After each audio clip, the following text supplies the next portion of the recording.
নোয়াখালীর বেগমগঞ্জ উপজেলার চন্দ্রগঞ্জ উচ্চ বিদ্যালয়ের শিক্ষক অসীমচন্দ্র দাসের বিরুদ্ধে শিক্ষার্থীকে যৌন হয়রানির অভিযোগ উঠেছে। এই ঘটনার প্রতিবাদে বৃহস্পতিবার দুপুরে ওই শিক্ষা প্রতিষ্ঠানের শিক্ষার্থীরা নোয়াখালী লক্ষ্মীপুর চন্দ্রগঞ্জ সড়ক অবরোধ করে বিক্ষোভ মিছিল ও প্রতিবাদ সমাবেশ করে। এ সময় শিক্ষার্থীরা রাস্তায় আগুন জ্বালিয়ে যানবাহন চলাচলে প্রতিবন্ধকতা সৃষ্টি করে। এতে ঘণ্টাব্যাপী সড়কের দুপাশে তীব্র যানজটের সৃষ্টি হয় এবং ভোগান্তিতে পড়ে হাজার হাজার মানুষ। এই যুগেও ফেসের জন্য সাবান, তাহলে হাফ ফেস হোক কিংবা ফুল ফেস, যে যাই বলুক সাবান কখনোই নয়। নাও 4-in-1 ফেস ওয়াশ, নায়াসিনামাইড ও স্যালিসাইলিক সমৃদ্ধ লিলি ফেস ওয়াশ, যা ফেসের ডেড স্কিন সেল দূর করে দেয় দ্বিগুণ ফাস্টার ব্রাইটেনিং।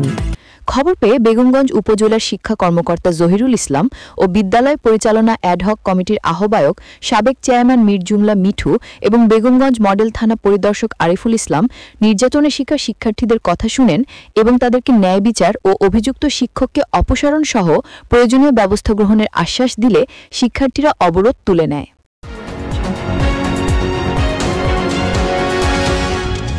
এনকে টেলিভিশন, নোয়াখালীর কথা বলে।